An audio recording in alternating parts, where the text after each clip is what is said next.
একটি ট্রেন হাওড়া থেকে মুর্শিদাবাদ যেতে যেতে সময় নেয়, ফেরত আসতে 30 মিনিট বেশি সময় নেয়। যাবার সময় গতিবেগ ছিল 70 কিলোমিটার/আওয়ার ও ফেরার সময় গতিবেগ ছিল 60 কিলোমিটার/আওয়ার। তাহলে জায়গা দুটির মধ্যে দূরত্ব কত হবে? দেখো, এটাকে জানতে গেলে তোমাকে দূরত্বের ফর্মুলা জানতে হবে। দূরত্বের ফর্মুলা হলো সময় ইন্টু গতিবেগ। ঠিক আছে? তুমি যদি যাওয়ার সময় আর গতিবেগ জানো আর আসার সময় গতিবেগ জানো, তাহলেই তুমি বের করতে পারবে।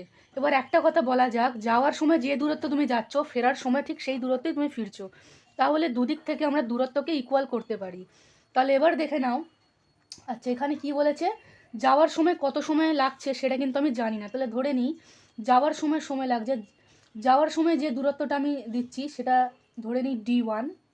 ঠিক আছে, যাওয়ার সময়ের দূরত্ব D1 এবং সময় লাগছে ধরে নিই এক্স আওয়ার সময় লাগছে আমি ধরে নিই। ঠিক আছে, এক্স আওয়ার সময় লাগছে আমি ধরে নিই। আর গতিবেগ বলা হয়েছে 70 কিলোমিটার/আওয়ার। ঠিক আছে, পার মানে হচ্ছে ডিভাইড, মানে 1 ঘন্টায় 70 কিলোমিটার সে যায়।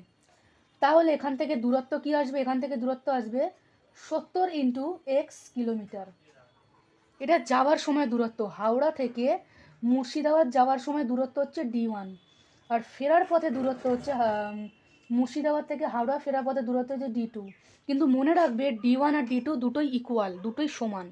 আচ্ছা, চলো D1 বের করে নিয়েছি, এবার D2 বের করি। D2টা এখানে আমি বের করব। ঠিক ওইভাবে ফেরার পথে সময় কি বলছে? 30 মিনিট বেশি লাগছে। মানে প্রথমে লাগতো আমার এক্সের থেকে 30 মিনিট বেশি। দেখো, এক্স তো ঘন্টায় আছে এবং আমার যে গতিবেগ দেওয়া আছে সেটাও ঘন্টাতেই দেওয়া আছে, আওয়ারেই দেওয়া আছে। তাহলে আমি কী করবো? এই 30 মিনিটটাকে আওয়ারে কনভার্ট করে নেবো। ঠিক আছে, 30 মিনিট মানে কত ঘন্টা? হাফ ঘন্টা, মানে 1/2। এটা পুরো হচ্ছে আওয়ার ইন্টু আমার গতিবেগ কত ছিল? 60 কিলোমিটার/আওয়ার। ঠিক আছে, তাহলে এটা আমার কত আসবে? 60 × x + 1/2 কিলোমিটার। এই 1/2টা কী করে এলো? 30 মিনিটকে আমি 60 দিয়ে ডিভাইড করেছি, ভাগ করেছি। তাহলে আমি ফ্র্যাকশনে উত্তর পেলাম 1/2, 1/2 আওয়ার। ঠিক আছে, আমি 30 মিনিটটাকে ঘন্টায় কনভার্ট করে নিয়েছি। এবার দেখো, আমি প্রথমেই বলেছিলাম D1 আর D2 ইকুয়াল, কারণ হাওড়া থেকে মুর্শিদাবাদের দূরত্ব আমরা ট্রেন পথে যাচ্ছি আর ট্রেন পথেই ফিরছি, তো আমরা ইকুয়ালি ধরছি। ঠিক আছে, তাহলে আমি কি লিখবো এখানে? D1 = D2।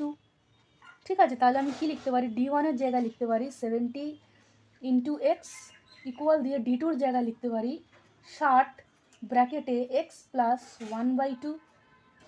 ঠিক আছে, আচ্ছা, তাহলে এবার কি আসবে? দেখো, এই ব্র্যাকেটটাকে তুমি খুলে দাও। তাহলে আমার কি আসবে? 70x = ব্র্যাকেট খুলে দিলে 60x + 60 × হাফ হবে 30।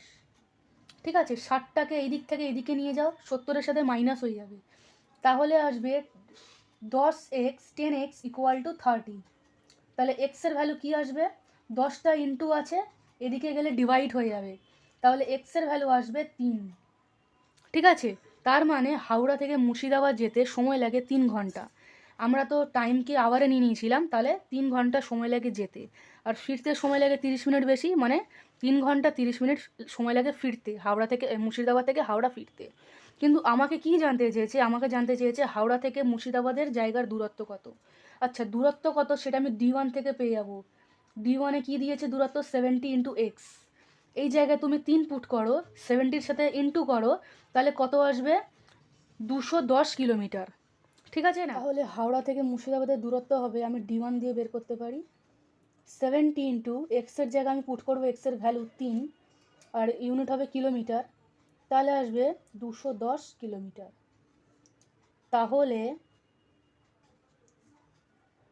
হাওড়া থেকে মুর্শিদাবাদের দূরত্ব হবে